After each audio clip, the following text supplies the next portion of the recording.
சாமி வாடி. அட இருங்க, நீங்க அவசரப்படாதீங்க. நான் கூப்பிட்டேன்னு சொல்லி வரல. ஏமா நான் கூப்பிட்டேன் இவர் வந்தாரம்மா. நீ சொல்லுமா கண்ணடிக்காரம்மா. தேடி சொன்ன வீட்டுக்கு வந்து விளக்கமாத கேட்டா என்ன மாமா நான் வச்சான். இப்ப நல்லா ஜூம் பண்ணி எடுத்துக்க.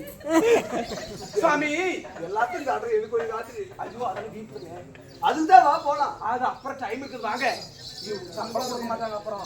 பொழுது விடிஞ்சு போச்சு. சரிம்மா. எங்க ஒரு வார்த்தை கேட்கட்டுமா? ஒரு வார்த்தை 1000 வார்த்தை கேளுடி. சுவாமி உங்களுக்கு 32 லட்சம். ஆமா. 12 அழகு. சரி. அதுல எங்க ஒரு அழகு புரிஞ்சிருக்கிறது. அடியே அது உங்களுக்கு தேவையில்லாத விஷயம்.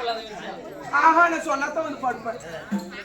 சொன்னா வந்து படுப்பேன். அடியே என் இளைய மனைவியாகிய சைலண்ட் மின்னலாவளியிடம் சேர போகும்போது அந்த மின்னலாவளியாகப்பட்டவள் 42 நாள் மண்டல பூஜை முடிவதற்கு ஒரு வினாடி தான் கம்மியா இருந்தது. சரி. நான் போய் அவளை கட்டி அணை ஆசைப்பட்டேன்.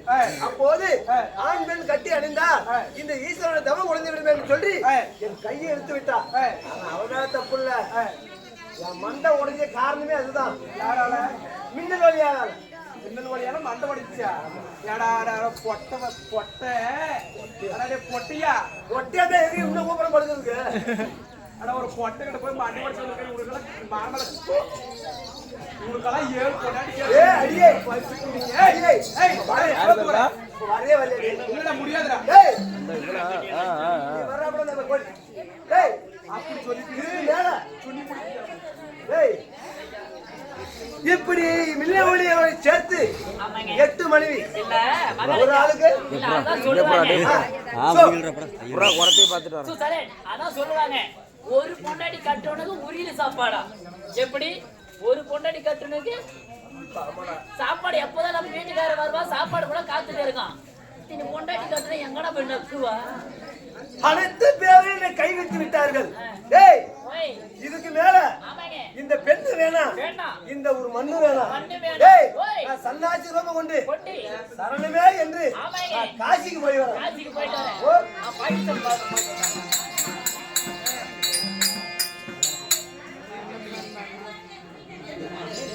ஏ நண்பா பெண்ணாக கமலந்தி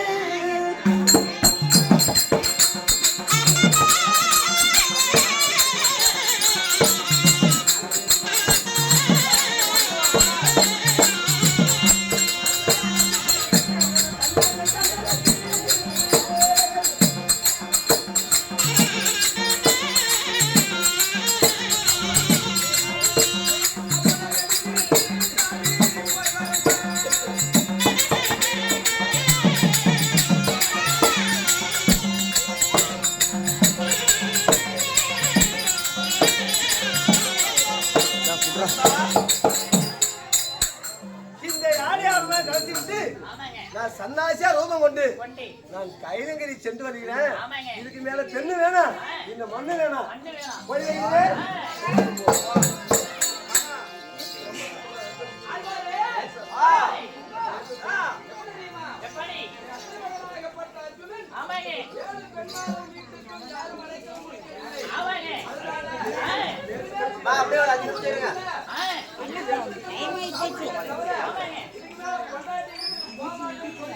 எல்லாம் கிளம்ப ஆரம்பிச்சிட்டாங்க. ஓடு ஓடு கோமலி அவத்து போய் நின்னுக்கா. எல்லாம் போறாங்க.